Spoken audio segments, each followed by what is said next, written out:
Au nom du Père et du Fils et du Saint-Esprit. Amen. Frères et sœurs dans le Christ, frères et sœurs dans l'humanité, ici Monseigneur Charles-Clément Boniface dit Père Samuel, prie pour vous, qui que vous soyez, croyant ou non. Sure barche alon barche alechu harki abuna de Samuel ou qu'on dit suret orthodoxaito ko beshlomo sheino ala surie kule. Adiama kum jolina qaywisan ko gohach au qayko boche. على ترمدناني comme Rolina ou Qaylukum Adal Rouhi. Aujourd'hui, nous allons parler sur le rire, quelque chose de rare, mais c'est toujours en nous, dans l'humanité, rire et pleurer.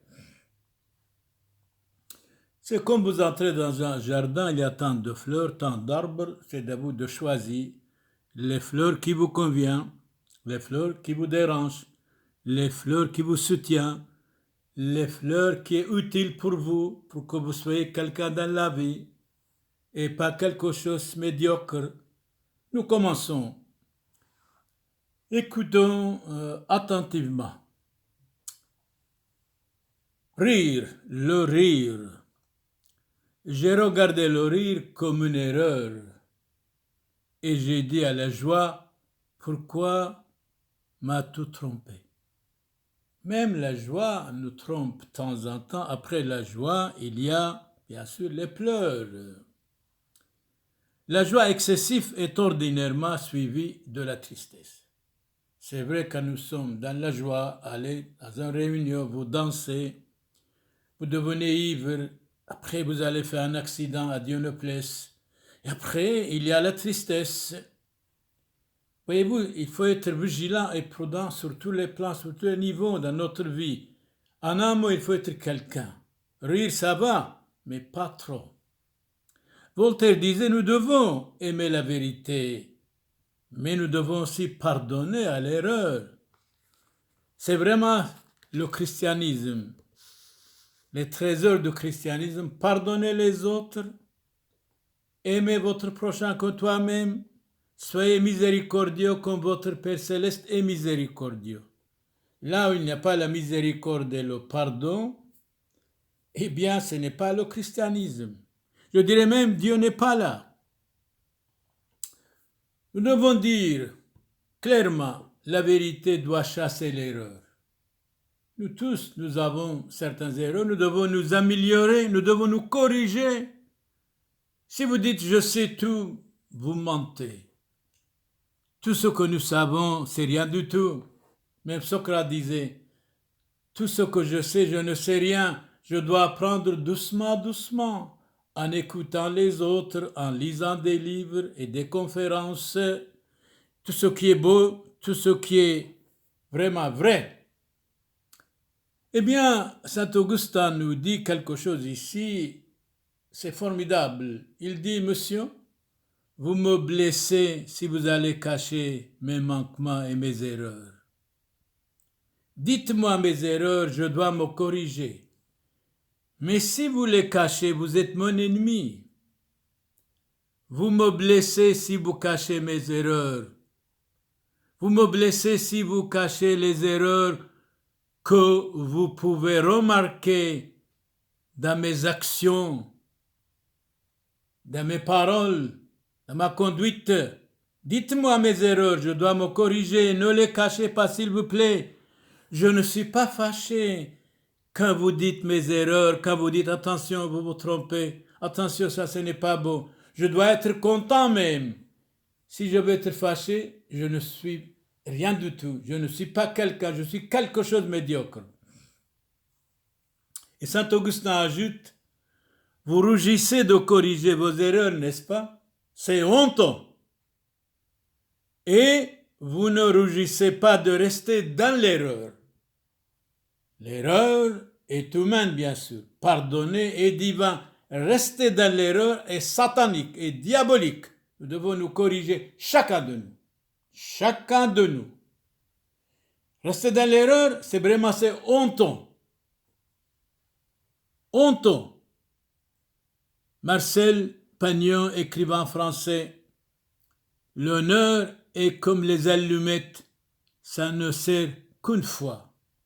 Eh bien, La virginité, c'est la même chose. Attention, restez vierge, jeune garçon, jeune fille, jusqu'au mariage. Je vois beaucoup d'entre vous, vous êtes corrompus avant le mariage même. Vous êtes diabolisés avant le mariage même. Comment voulez-vous qu'il n'y ait pas de divorce, de malentendus, des crimes, des attentats, même au milieu des familles? Soyez modèles, nous vous estimons beaucoup. Famille, soyez modèles, nous vous estimons beaucoup. Honoré de Balzac a dit clairement, la famille est la base de la société. Dis-moi, de quoi vous riez? Je te dirai qui tu es. Il y a un temps pour rire et un temps pour pleurer. En vérité, je vous le dis. Je vous le dis clairement, vous pleurerez et vous lamenterez et le monde se réjouira et vous serez dans la tristesse. Mais votre tristesse sera changée en joie. La joie pour vous tous, le bonheur pour vous tous, la santé pour vous tous. Heureux, vous qui pleurez, vous serez dans la joie. Après la tristesse, il y a la joie. Bien sûr, après la pauvreté, il y a la richesse. Jean-Sébastien Bach, mort en 1750, nous dit que ma joie demeure. Eh bien oui, nous prions pour que votre joie demeure. Absolument. Ayons toujours la joie. Ayez la joie, dit Saint Paul, toujours la joie. Albert le Grand, mort en 1280, il nous dit ceci: la dissipation et le rire éloignent considérablement toute âme de la familiarité de Dieu et ferment le cœur à l'entrée de la grâce. Moi, personnellement, je me méfie de familiarité, trop de familiarité, je dirais même, c'est l'indice du mal. La dissipation et le rire éloignent considérablement toute âme de la familiarité de Dieu et ferment le cœur à l'entrée de la grâce. Bonaventure dit autrement, des familiarités multipliées avec les hommes et avec les familles naissent les soupçons, les doutes, les diffamations, même les scandales. Donc, méfions-nous de la familiarité trop exagérée. Même entre les familles, ils sont des familiers. Après quelques mois ou quelques années, deviennent des ennemis numéro un parce qu'ils se connaissent bien les uns les autres et surtout quand vous critiquez les uns les autres, c'est horrible. Ils sont vos amis, mais étaient familiers avec vous, mais ils deviennent vos ennemis parce qu'un jour vous avez dit un mot qui ne leur convenait pas. Je dirais même, ni à vos amis, ni à vos ennemis, ne dites pas vos problèmes de famille, surtout. Ils vont vous trahir un jour, ils vont vous attaquer un jour, ils vont vous dénoncer un jour. Mais, s'ils sont des amis éternels, ça va. S'ils sont des amis pour toujours, ça va. Mais s'ils sont des amis passagers, versatiles, vous dites un mot, ils sont fâchés, ils deviennent des ennemis numéro un. Tous les jours, je dois répéter, en répétant, on apprend. En répétant, on devient savant, pourquoi pas? Saint Thomas nous dit une grande familiarité est un danger domestique. C'est vrai ça. Un plaisir funeste. À ce point-là, oui. Une grande familiarité est un danger domestique, un plaisir funeste. Nous avons l'expérience aussi dans l'histoire, dans la vie. C'est comme après l'amour, il y a la haine. Après la familiarité exagérée, il y a des ennemis, des chuchotements, des critiques.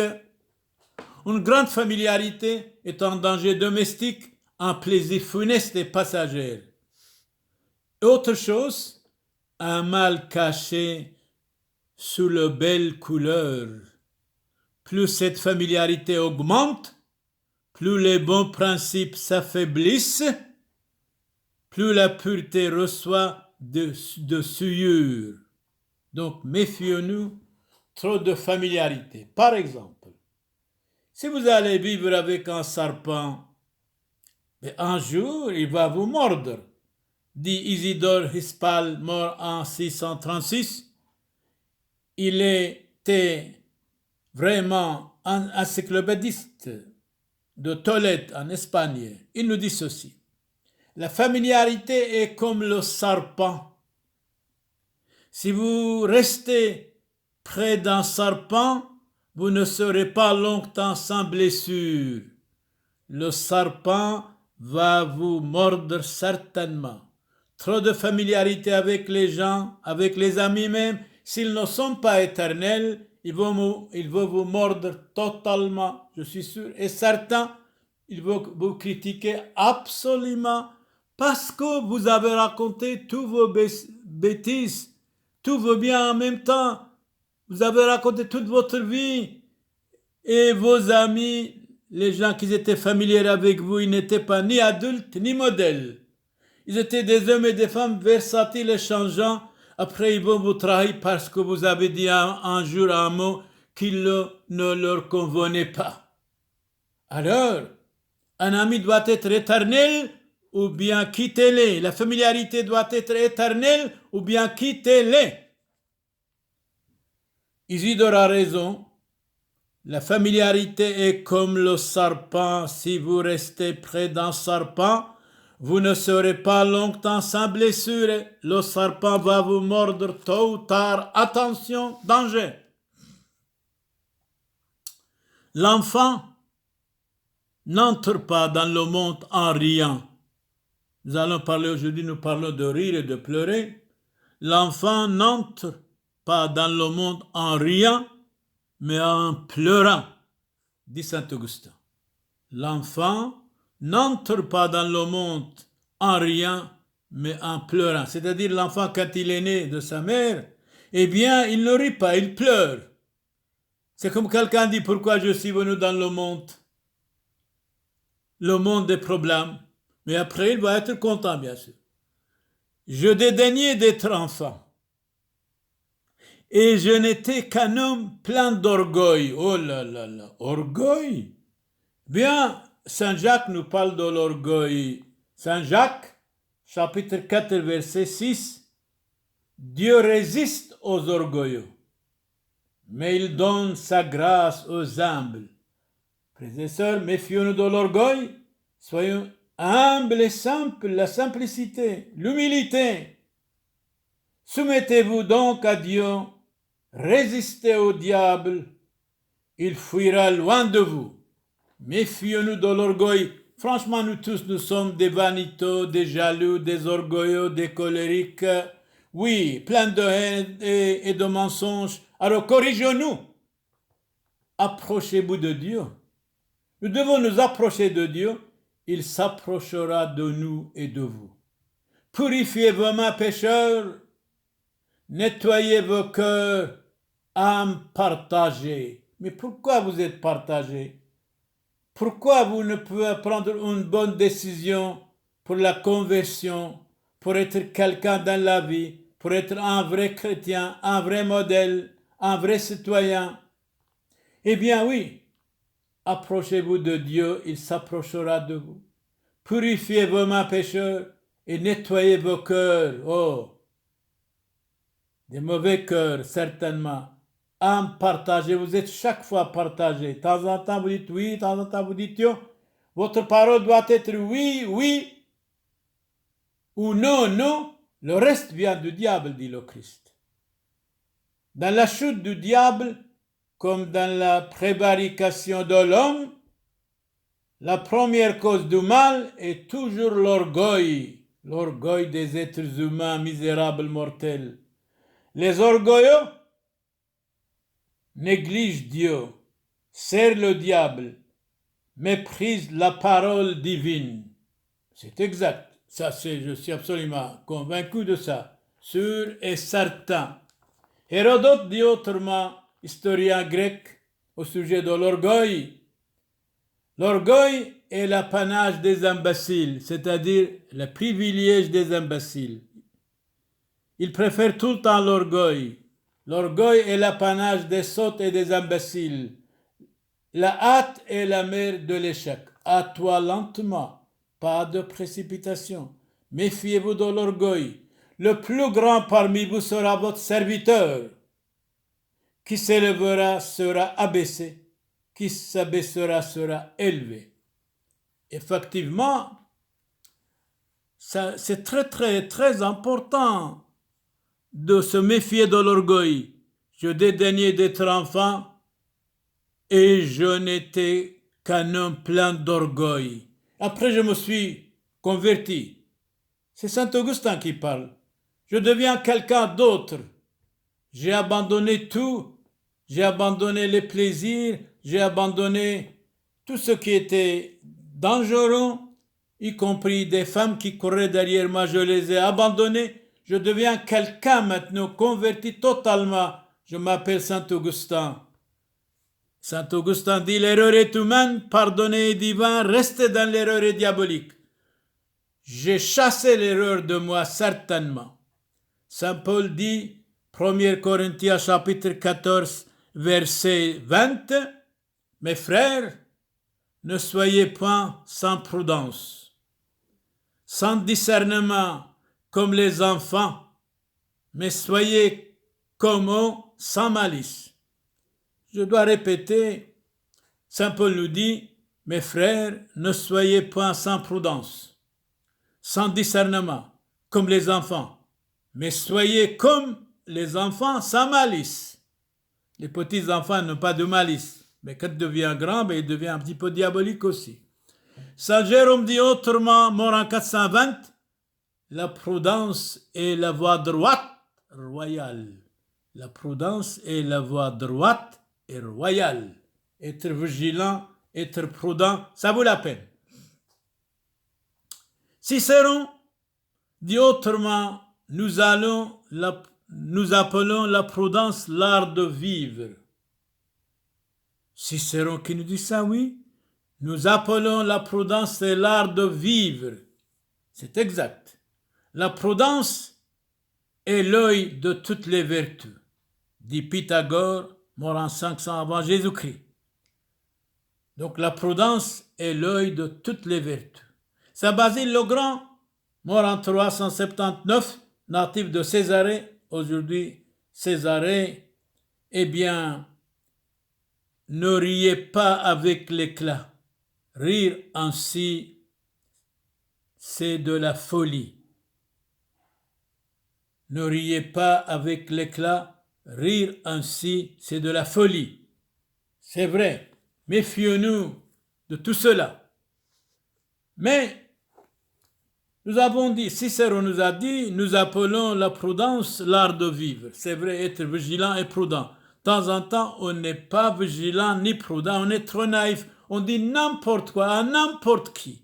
Pour être vraiment vigilant, nous devons vraiment méfier et être prudent de n'importe qui ou de dire n'importe quoi. Jésus disait, voici je vous envoie comme des brebis au milieu des loups. Voilà. Il ne faut pas raconter toutes vos affaires à n'importe qui. Après, vous allez être trahi par ces gens-là. Et Jésus dit, soyez prudents comme les serpents et simples comme les colombes. C'est bon. Prudent comme les serpents, simple comme les colombes. Les colombes, c'est le symbole du bien, symbole de la paix. La paix soit avec vous, la paix soit avec nous tous, la paix soit dans le monde. Mais que le sourire seulement témoigne la joie de votre âme. Mais que le sourire seulement témoigne la joie de votre âme. Quiconque rit facilement se met aussi facilement en colère. Oh, méfiez-vous de la colère, méfiez-vous de la jalousie, méfiez-vous de la haine, méfiez-vous de l'orgueil, comme nous avons dit. La grande colère est la maîtresse du péché. La colère est la mère de la haine. Quiconque rit rire. Quiconque rit facilement se met aussi facilement en colère. Saint Ambroise dit autrement, mort en 397, la grande colère est la maîtresse du péché. La colère est la mère de la haine. Nous devons détester la haine. La haine, ce n'est pas l'apanage des chrétiens, certainement pas. Nous devons aimer le prochain comme nous-mêmes. Il n'y a pas de chemin qui mène plus vite à la folie que la colère. Qui dit ça? C'est Sénèque. Sénèque dit ça. Il n'y a pas de chemin qui mène plus vite à la folie que la colère. Donc méfions-nous de la colère, la mère de tous les problèmes. Baudelaire, poète français, mort en 1867, le rire est satanique, il est donc profondément humain. Le rire est satanique, il est donc profondément humain. Alors comment doit être humain et comment doit être satanique? On ne comprend pas ici. Le croire trop rire, peut-être ce n'est pas poli. Ça peut arriver, un petit sourire, ce n'est pas grave, bien sûr. Alors, humain, ne soyez pas inhumains, soyez humains. Supportez-vous les uns les autres. Même de temps en temps, si les hommes et les femmes sont insupportables, supportez-les, ou bien chacun chez soi. Destuches, la moitié des humains rit aux dépens des autres. La moitié des humains se moquent des uns des autres. C'est dommage. Destuches dit autrement. La moitié des humains rit aux dépens des autres. C'est vraiment dommage. Hein? Pourquoi? Homme politique suédois Axel, mort en 1654, le rire est l'enseigne de la joie et suivant la trompette de la folie. Les grands hommes sont rarement grands rieurs. Les grands hommes ne rient pas beaucoup, un petit sourire peut-être. Donc, Axel, homme politique suédois,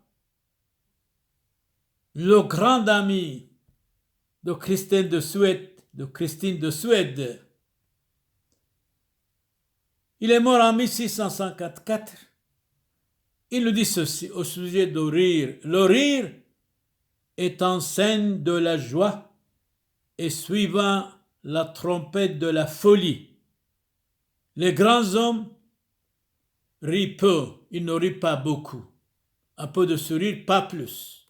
Il a raison, c'est un homme tellement sage, Axel, homme politique de Suède, mort en 1654.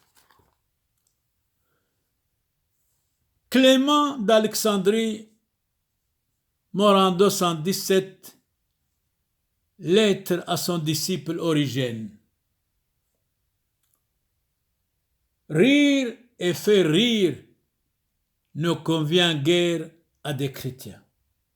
Rire trop, ce n'est pas chrétien, bien sûr. Non. Un petit sourire, oui, je ne dis pas non, mais rire avec l'éclatement, non, ce n'est pas bon. Rire et faire rire ne convient guère à des chrétiens. Un démoniaque, il riait, mais Jésus l'a guéri. Il était démoniaque. Va dans ta maison, vers les tiens, raconte-leur tout ce que le Seigneur t'a fait, comment il a eu pitié de toi. Il s'en alla et se mit à publier dans la Décapole tout ce que Jésus avait fait pour lui. Tous étaient dans l'admiration. Donc Jésus a guéri quelqu'un dans l'évangile Saint Marc chapitre 5 verset 19. Il dit voilà, vous êtes guéris, allez raconter à tout le monde dans les 10 villes. C'est la première fois que Jésus dit allez raconter, publier ça. Eh bien, ça peut arriver, c'était une conversation pour convertir les autres. Certainement, il a dit allez publier ça. Dans Saint Matthieu, chapitre 5, verset 44, aimez vos ennemis, Jésus dit. Faites du bien à ceux qui vous haïssent. C'est rare. Le rare est beau, les perles sont rares. Voilà le christianisme. On est loin de ça. Souvent nous détestons nos amis même, nos ennemis même. C'est vraiment honte à nous. Honte aux chrétiens. Honte aux chrétiens qui détestent les uns les autres, qui critiquent les uns les autres, qui donnent les uns les autres à n'importe qui ou même au tribunal. C'est honteux. Aimez vos ennemis, faites du bien à ceux qui vous haïssent. C'est notre devise, c'est notre drapeau absolument. Saint Paul dit autrement, 2 Thessaloniciens, chapitre 3, verset 13, pour vous, frères, ne vous lassez pas de faire le bien. Si quelqu'un n'obéit pas à ce que nous disons dans cette lettre, prenez note de lui et n'ayez avec lui aucune relation afin qu'il en ait honte. Donc, si quelqu'un n'écoute pas, si quelqu'un se moque de vous, rit de vous, si quelqu'un n'est pas bien avec vous, eh bien, doucement, doucement, abandonnez-le. Pourquoi pas? Chacun chez soi. Chacun chez soi. Quand vous avez les mêmes idées, les mêmes convictions, même direction, je crois qu'il faut être ensemble. Mais surtout, ne soyez pas fâchés des uns des autres pour un oui, pour un non, pour un malentendu, pour une parole mal prononcée, pour une parole qui ne convient pas à votre ami, à votre voisin. S'ils sont fâchés, alors là, chacun chez soi, et soyons pacifiques les uns avec les autres. Une journée de paix, ça vous vaut la guerre du monde entier. 3e épître de Saint Jean, chapitre 3, verset 11. Celui qui fait le bien est de Dieu, vraiment. Mais celui qui fait le mal ne connaît pas Dieu, c'est du Satan. Sénèque dit autrement, la volonté seule de faire du bien est un bienfait. Même penser faire le bien, c'est bon. Qu'est-ce qu'accorder des bienfaits? C'est d'imiter Dieu. Saint Jacques Chrysostome dit autrement, mort en 407, il est permis de rappeler le bien qu'on a fait quand il doit en résulter un grand avantage. De temps en temps, quand on fait le bien, si c'est utile pour les autres, si vous donnez l'exemple aux autres, vous pouvez dire, mais dire, pour que vous soyez loué, non. Mais si vous donnez l'exemple aux autres pour aider les autres, pour aider les autres, pour aimer les autres, pour supporter les autres, pourquoi pas? Il faut dire le bien que vous faites. Pourquoi pas? Pour que les autres vous imitent à la rigueur. Donc, Saint Jacques Chrysostome dit, il est permis de rappeler le bien qu'on a fait quand il doit en résulter un grand avantage pour les autres. Saint Bernard dit autrement, les chrétiens ont reçu leur nom du Christ Jésus. C'est pour ça qu'on dit chrétien, vient du Christ. Puisqu'ils sont les héritiers de son nom du Christ, ils doivent s'appliquer à être les imitateurs de sa sainteté de notre Seigneur Jésus-Christ. C'est normal. Les chrétiens ont reçu leur nom du Christ. Puisqu'ils sont les héritiers de son nom, c'est-à-dire de Jésus-Christ, ils doivent s'appliquer à être les imitateurs de sa sainteté de notre Seigneur Jésus-Christ, c'est-à-dire d'être deuxième Christ. Comme dit saint Augustin, le prêtre est le deuxième Christ sur la terre. Après Dieu du ciel et Dieu de la terre, c'est le Christ. Après Dieu du ciel, Dieu de la terre, c'est le prêtre, dit saint Clément. Le titre de chrétien est un nom de piété, dit saint Antoine de Padoue en 1231. Le titre de chrétien est un nom de piété. C'est un nom de justice, un nom de charité. C'est ça le nom de chrétien. Un nom de sainteté, c'est ça le nom de chrétien. Un nom de l'humilité, c'est un homme de chrétien et de patience. Je crois doit répéter, je n'ai pas compris grand-chose, mais répéter. Saint Antoine nous dit, le titre de chrétien est un nom de piété, de justice, de spiritualité, de charité, de chasteté, d'humilité, de bonté, de patience. La patience porte de succès. Ayons la patience, méfions-nous de la précipitation. Le temps et la patience arrangent tout doucement, doucement. Bossuet dit autrement, mort en 1704, la justice est le bien sacré de la société humaine, non seulement pour les chrétiens, mais pour toute la société.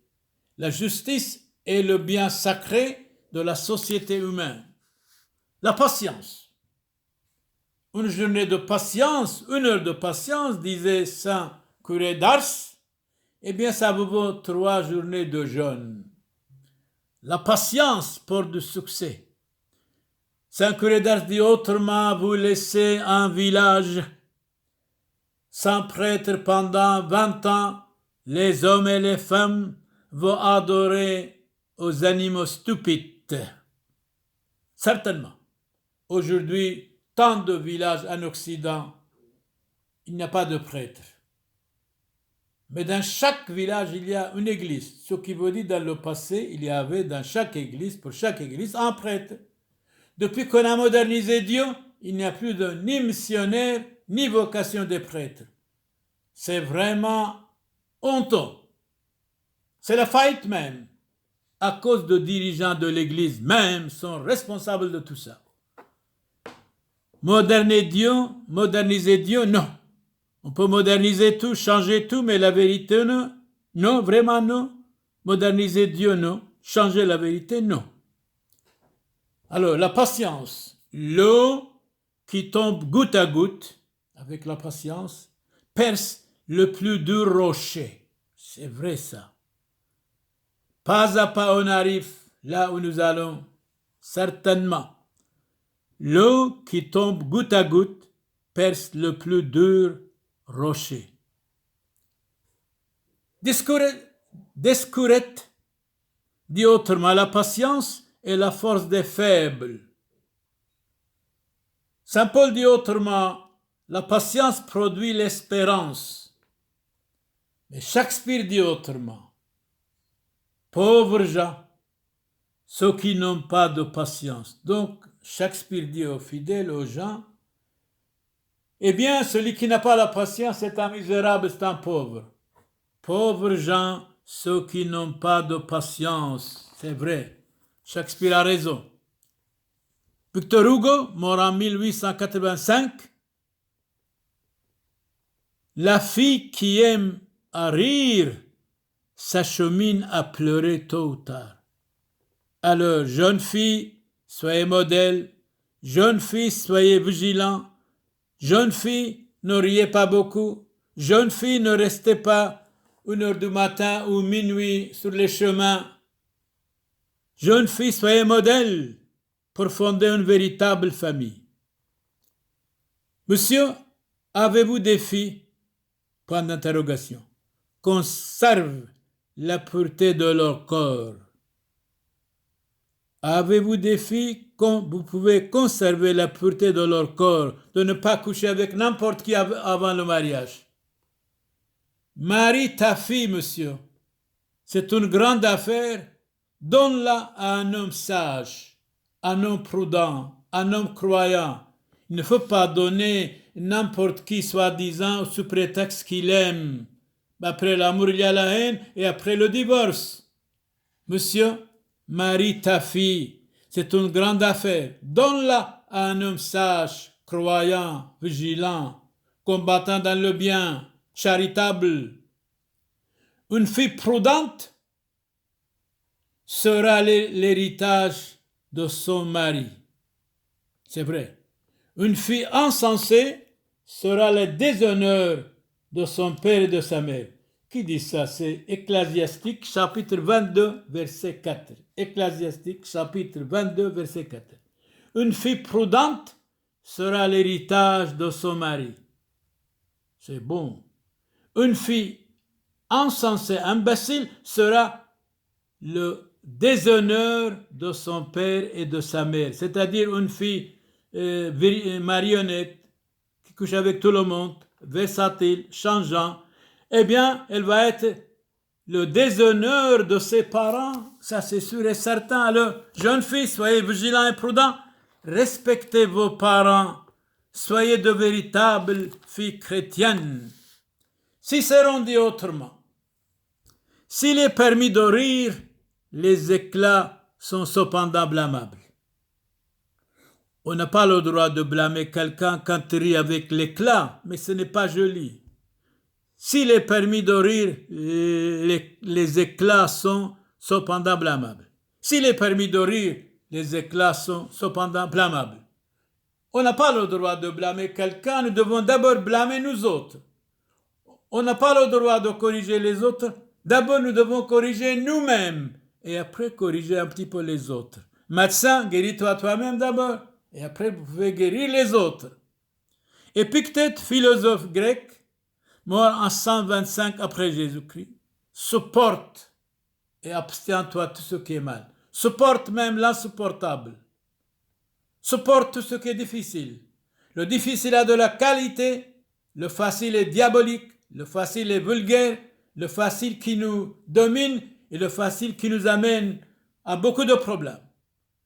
Et il nous dit ceci, Épictète, philosophe, ne riez ni beaucoup, ni tout propos, ni avec éclat. Un petit sourire, pourquoi pas?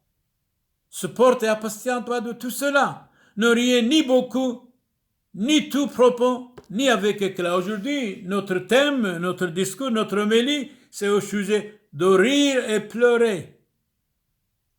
Riez et pas pleurer. Pleurer à nos péchés, à vos péchés, oui.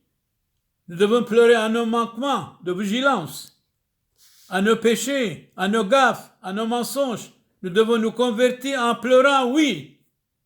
Alors Dieu nous aime à ce moment-là. Voltaire dit autrement, l'homme est le seul animal qui pleure et qui rit.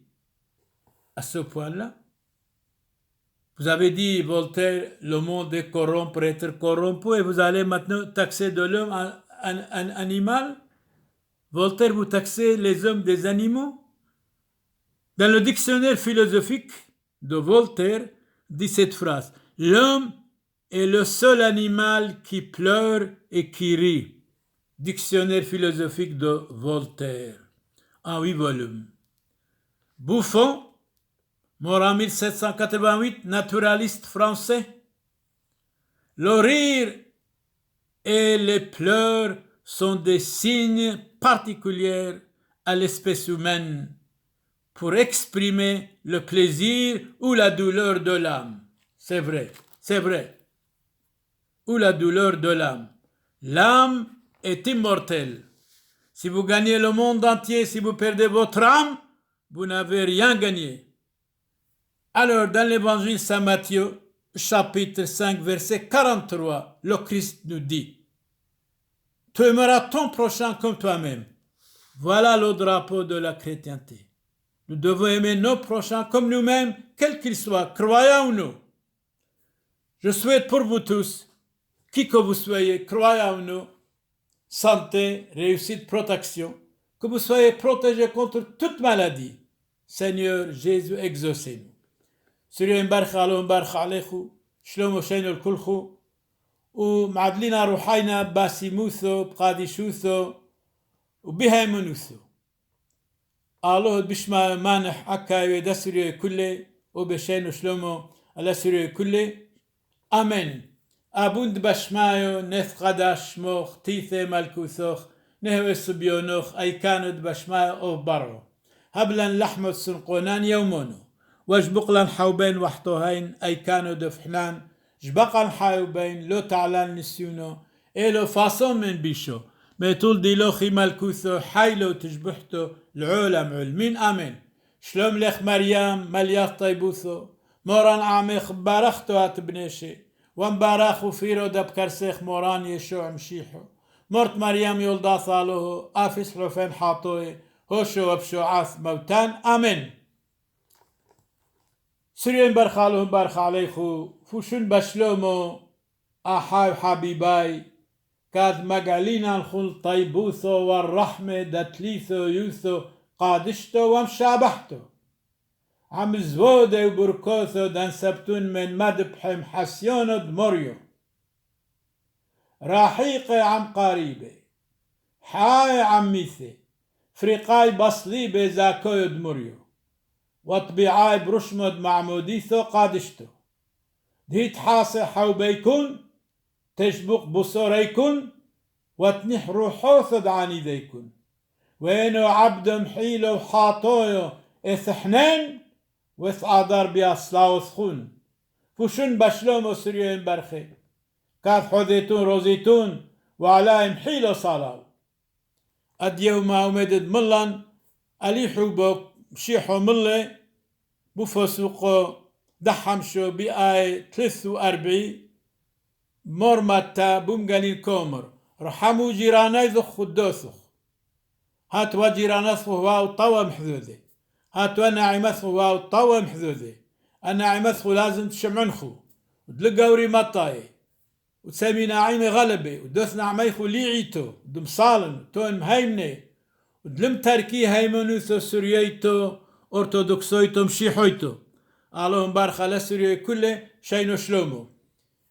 Notre homélie, notre discours aujourd'hui, la fin, la dernière phrase, c'était dans l'évangile Saint Matthieu, chapitre 5, verset 43.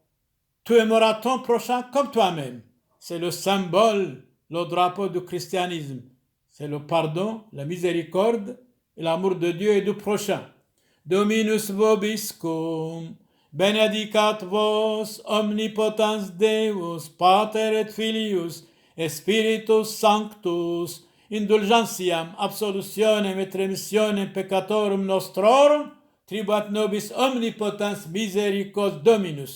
سيرين برخالون برخاليخو شلومو شينو الكلخو أديوما إيا حاريتو بمقالين قاديشو مرمتا وفوسو قدحم شوي آية 43 كومر رحمو وجيراني ذخ خدكو رحمة خوثو رحموثو حوبو علوثو بين سوريا كله سمو الدقة الإفليغوثو إفليغوثو مشيذويو وهاود لا حوبو بابوتاثي هاستي مشيذويو يحوبو مالوهويو كيما دمينا لستي لمدقلينا لمفلوغينا هاودكم داقلستي مشيذويو بس هانيتكم داقليكم فلوغستي اللهم بارك عليه وكرحمينا لي كمينا لي شينو شلومو الكل وكم صالينا محلوفيخ ومحلوفيه شينو شلومو ألو عمو سريو كل بشمو دابو ضبرو روحو قاديشو هوشو أبخو الزبان العلمين آمين.